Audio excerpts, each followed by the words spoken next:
ఇప్పుడు మనము బియ్యం పిండితో నూడిల్స్ చేసుకుందాం. 2 గ్లాసులు పెద్ద గ్లాసుతో నీళ్లు పోసి కొద్దిగా ఉప్పు వేసి ఇట్లా మరగాలి. మరిగేటప్పుడు బియ్యం పిండి వేయాలి. ఇట్లా 3 4 5 ఇట్లా వేసి కలపాలి మంచిగా.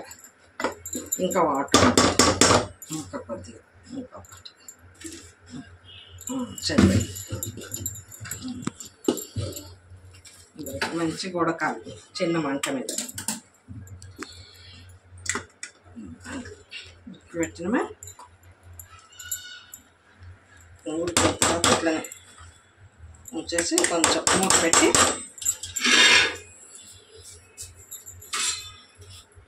మూత పెట్టి 2 మినిట్స్ ఉంచి బంద్ చేసేయాలి.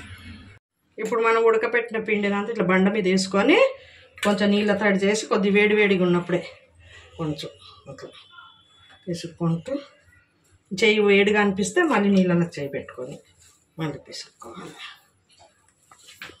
వేడి చెయ్యి కాలుతుంది అనుకుంటే మళ్ళీ చేయాలి. పిసుకాలి మంచిగా బాగా మర్దన చెయ్యాలి. ఓకే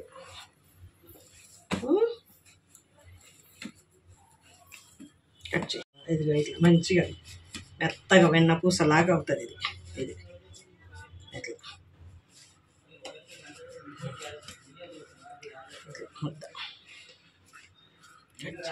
అన్నిటికీ నూనె రాసుకోవాలి. నూనె రాసుకున్న తర్వాత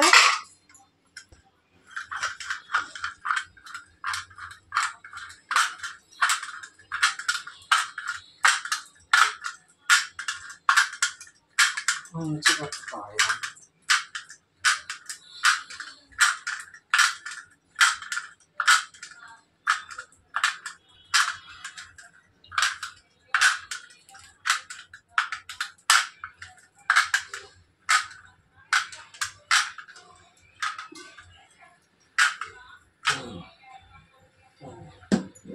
ఇప్పుడు అన్నిట్లు ఇడ్లీ పాత్రలోకి ప్రెస్ చేసిన తర్వాత మురుకులు గొట్టంతో ఇట్లా పెట్టాలి.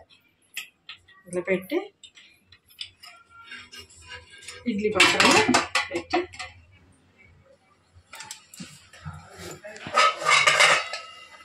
మూత పెట్టి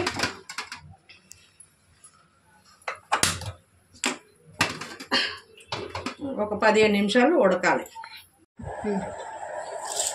ఉడకపెట్టిన నూడిల్స్ని ఇదిగో ఇట్లా తీసి చల్లారిపోవాలి. మొత్తం చల్లారిపోతే ఇవి ఇట్లా తీసి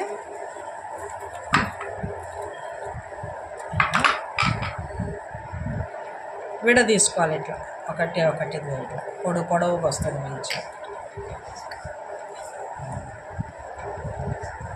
పొడుగుగా ఒకటి పొడవు పొడవుగా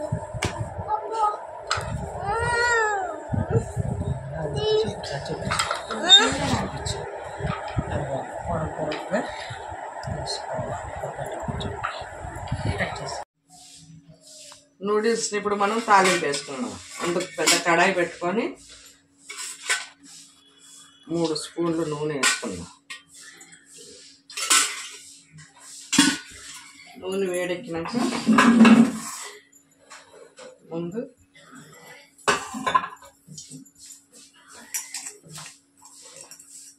సన్నగా కట్ చేసి పెట్టుకుంటాం ఉల్లిపాయలు వేసుకున్నాం. ఇట్లా కొద్దిగా సగం వేగినాక క్యాబేజ్ వేయాలి. సన్నగా పొడుగు కట్ చేసుకుంటాం. ఈ 2 కొద్దిగా వేగిన తర్వాత క్యారెట్, క్యాప్సికము, కొద్దిగా 4 పచ్చిమిరపకాయలు సన్నగా తరిగి అది వేసేయాలి. ఇది కూడా బాగా వేగి పెద్ద మంట మీదనే వేసుకోవాలి. ఇక తర్వాత ఇక బఠానీ కూడా వేసేసుకోవాలి.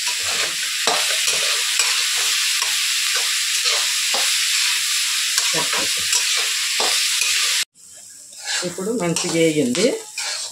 వేగిన తర్వాత ఇలా సోయా సాస్ ఒక 3 స్పూన్లు సోయా సాస్,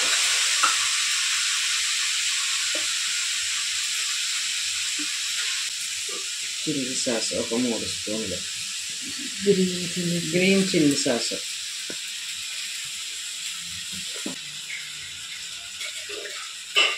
తగినంత సాల్ట్,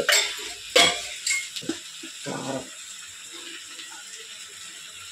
1 స్పూన్ కారం, టమాటా కెచప్,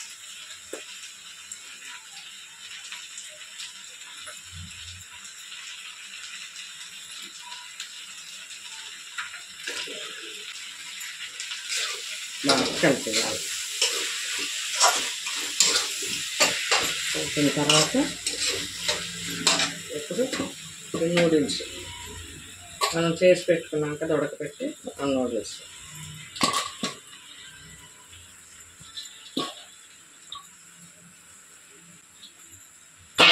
ఇదంతా చిన్న మంట మీదనే చెయ్యాలి. ఇందాక వేపడం పెద్ద మంట మీద వేపేసినాం కదా, ఇప్పుడు చిన్న మంట మీద ఇదిగో మనం నూడిల్స్, బియ్యం పిండి నూడిల్స్ రెడీ. టేస్ట్ చూద్దాం.